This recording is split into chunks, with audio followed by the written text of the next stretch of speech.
As a famous first-tier city in China, Shanghai was once the benchmark for China's economy.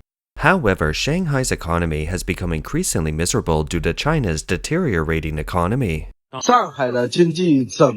wrong with Shanghai's economy? I'm near Lujai's Way behind the World Financial Center in Jinmao Tower, but the surrounding shops are closing one by one. Soon I'll take you to see them. Look everyone, this storefront is being transferred, this storefront is also being sublet, and this storefront is also being sublet. It used to be really hard to find a shop here, but now the stores are closing and going bankrupt. When will Shanghai's economy recover? Lujai's Way is the core functional area of the Shanghai International Financial Center and the location of the China and East Asia headquarters of many multinational banks. It has the Oriental Pearl TV Tower, Shanghai Tower, and Shanghai World Financial Center, known as the Wall Street of China. Even in such a prime location, shops are closing down one after another. You can only imagine how bad Shanghai's economy is. Nandan East Road is also a well-known area and commercial center in Shanghai. It can also be said to be one of the 4 sub-centers and 10 central business districts in Shanghai. Despite such a good geographical location, many stores have closed down. Nandan East Road in Shanghai is a good location in the city, but now there is a row of empty shops. The real economy is exactly too bad. At 8:45 p.m., a netizen took on-site photos of the dining situation at the restaurant on the top floor of Shanghai Zhengde Shopping Mall.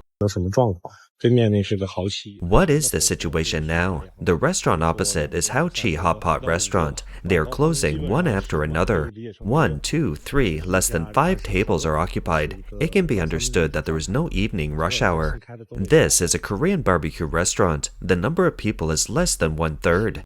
There is a newly opened Northeastern cuisine restaurant. There is another hot pot restaurant. The occupancy rate is less than 1/4. The Jiangxi-style restaurant is very famous and ranked very high on the internet. It seems that only 1 table is occupied. The man said that at 8:45 p.m., the mall is located in the core business district's core area, and there is only 1 wave of customer flow at noon and another at night. He said that catering in Shanghai is too difficult.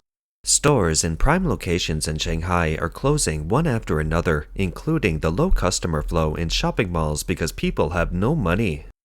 A lady said that one of her female friends belongs to the middle class in Shanghai. She owns 2 houses in the center of Shanghai and 2 more houses in Australia. She is not married and has no children. To what extent has her consumption been downgraded? My friend and I went shopping in this mall 2 days ago. She said she would not buy anything that costs more than $4.11. I asked how that could be possible. Where can I find something that costs $4.11? Then she took me to H&M, where seasonal clothes were on sale. A top cost $4.11. She said, "Do you understand? There are a lot of things that cost $4.11 now." She also said that there are a lot of very cheap clothes on Douyin, and the quality is excellent. The woman said she spotted clothing priced at $8.22. After seeing the price clearly, her friend advised her not to buy it. How much did she say? I said $8.22. She said, "I told you, you can't buy anything over $4.11.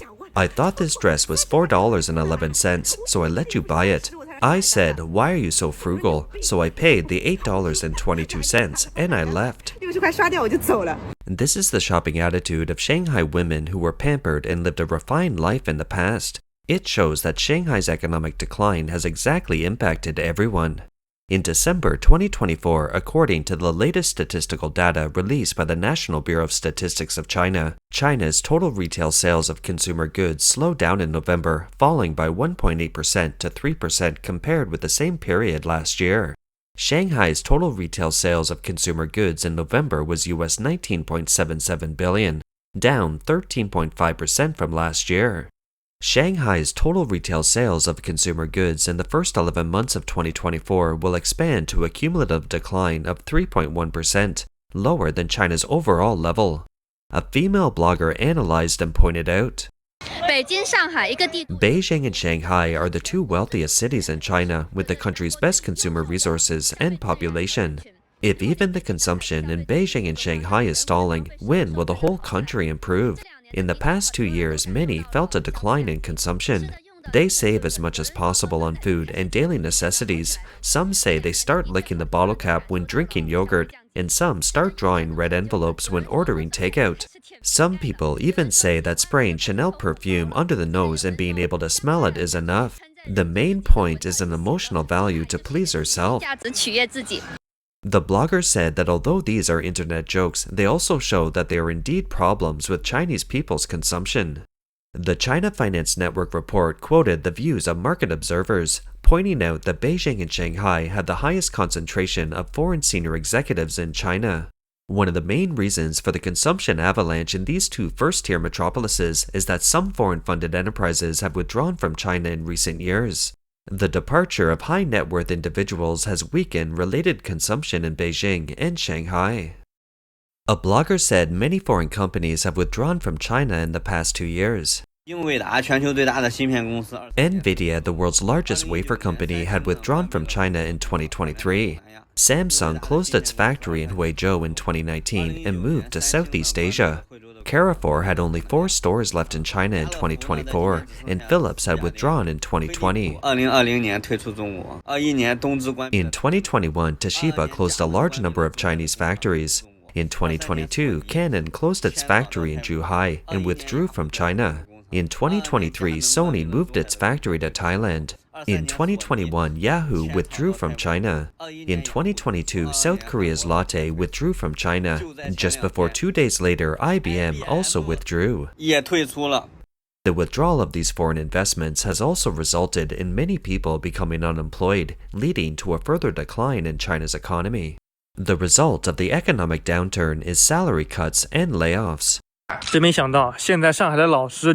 never thought that the teachers in Shanghai were also beginning to be unable to bear it. I saw on the internet 2 days ago that the salary policy of public institutions has started to be reduced. At first, I didn't believe it, but this Friday, a teacher came to our company to do Provident Fund business, and I found that this was not a rumor. Many units in Shanghai have already reduced their salaries by more than 20 and 30%. However, after my research, I found that the salary reduction is not to reduce their basic salary, but to reduce their various subsidies and allowances, thereby reducing their total income. At the end of 2024, Shanghai started another wave of layoffs. A female master in Shanghai talked about her experience of being laid off. I was born in 1994. I am 30 years old this year and graduated with a master's degree in Shanghai. I have worked in Shanghai for nearly 6 years. 2 days ago, HR interviewed me who said that the company's performance was not good and my contract was not renewed. The compensation was in, and I was notified 1 month in advance. In fact, there was some news of layoffs as early as the end of September 2024, and it was not so surprising to receive the layoff notice now. She said that after her husband found out she was laid off, he consoled her by saying that the employment environment in Shanghai had been terrible in the past 2 years, and that companies of all sizes were laying off employees. In December 2024, GUA companies suddenly went bankrupt, and thousands of people were instantly unemployed. The cold winter of the job market is approaching step by step. She lamented that working hard in a big city is difficult because most jobs risk being laid off. A man also spoke about his wife's experience of being laid off. His wife was laid off on December 17, 2024.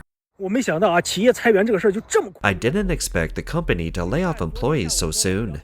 When I was chatting with my wife yesterday afternoon, she said she received an email from the HR department asking her to go and have a chat this afternoon because of the restructuring. In the current situation, the emails you receive from the HR department are most likely about the same thing: layoffs. My wife went to the company to negotiate at noon today, and after the negotiation, she was laid off and signed to receive compensation. More than 40 people and more than 40 positions disappeared and vanished from the company. My wife came back this afternoon. She didn't eat lunch or dinner, and she cried at home. She was depressed. She said she was not unprepared for the unemployment wave, but when it happened to her, she couldn't accept it because she had elderly parents and young children to support, as well as mortgages and various expenses. She said she didn't know what was wrong with this society. Regarding this wave of layoffs, many Shanghai locals or non-locals working in Shanghai have said, "The HR department talked to me yesterday afternoon and I was laid off. Today is the last day. It feels very sudden, but it's not unexpected. I work in a state-owned enterprise." Someone revealed, "My classmates around me have stopped working one by one." Someone said, "We were also laid off in a foreign company and left Shanghai today." Someone else said, "Our company had about 100 people last spring and now we have about 30 people." Someone else said, "Our company went bankrupt in May 2024 and I haven't received my salary for 3 months." It seems that everyone has his sadness. A blogger revealed Shanghai's online car hailing industry's dire situation. 今年来上海的人啊，真的是少了很多。 There are actually fewer people coming to Shanghai this year. At the entrance of the community where I live, a row of storefronts is 40% vacant. 3 of them used to be restaurants, but now there are signs on the entrance that say, "Directly rented by the landlord." When I took a taxi these 2 days, I chatted with the online taxi drivers and they also complained bitterly, saying they did not go home for the new year but were driving online taxis in Shanghai, thinking about making more money. As a result, the platform had no rewards and there were very few orders. It would be better to go home for the new year. I finally made it to the resumption of work, but the number of orders is still pitiful. 好不容易熬到复工，但接单还是少得可怜。 A woman also expressed her confusion about whether to stay in Shanghai. She said she and her husband are both from Hernan. She came to Shanghai to work in 2015, and she and her husband have a Shanghai residence, but it's difficult for both parents to help them financially. The young couple previously bought 2 houses in their hometown in Zhengzhou and later wanted to sell them, but there was no progress in selling them for a year. The price has been reduced from 140,000 to 133,000 for 3 to 4 times. Now we have reluctantly lowered it to 107,000. Even under such circumstances, very few people come to see the house. We live very frugally. The most significant monthly expenses are 2 mortgages and 1 rent. The living expenses for 2 people are about $206 per month. We have saved a little in the past few years, but don't want to spend any money unless we sell the house in Zhengzhou. We feel that mortgages and rents are a bottomless pit. In this case, should we stay in Shanghai or return to Zhengzhou? This speaks to the sentiments of many people. For those outsiders who have achieved a little success but are still working in Shanghai, the attraction of staying in Shanghai is no longer so great. Even if they have some money, they don't dare to spend it freely. Life is even more complicated for college graduates still trying to find a job. A female college student said in the video, "Let me tell you about the real income of college graduates in Shanghai. It's about US $685 a month. It's difficult for you to find such a job. Jobs are $685 a month, and any bachelor's degree graduates can be chosen easily. This means that the housing price in Shanghai is US $7,600 per square meter, and the salary is about US $685. That $685 is before tax. You will only get more than $400 if insurance and provident funds are deducted. After decades of hard study in school, is it just for this little salary every month after graduation?" Although housing prices in Shanghai have been falling, they are still expensive for ordinary people. I have changed 18 jobs since I came to Shanghai this year, starting from selling auto components, then selling health products, recruiting online taxi drivers, then working as a credit card customer service representative, and then a stock recommendation representative. During this period, I couldn't continue with any job, and every job was difficult for me. The girl said that some jobs are too far from home and require getting off work too late. Some involve too many phone calls and are too tiring. Some have too little pay and no motivation. Some require getting up too early, and some have a terrible atmosphere. It's no wonder the domestic job market is too competitive now, and even those with rich work experience are being laid off, let alone a young girl. In Shanghai, some people who cannot find jobs have no choice but to sleep on the streets. A blogger said, "Many guys are sleeping in the park because of the unemployment rate. I'll take you to see it. Let's go, it's right in front." The temperature in Shanghai is 18 degrees now, and it's really cold. This guy doesn't even have a quilt. No quilt, bro? Not even a quilt? I have a quilt, but left it at the agency. It's closed, so I can't get it. You spent the night here? There's no way. The Chinese government does not seem to have any solutions to the above problems, nor does it provide practical help to the people. In the propaganda of the CCP over the past few decades, they can transform all the pressure or suffering that the people have endured into poetic language, such as the tears of the times, etc. Meaning this is a problem of the times and has nothing to do with the CCP party. That's all for today. If you like our content, please give us a thumbs up, subscribe, comment, and share it with your friends. We appreciate your support, and we'll see you next time.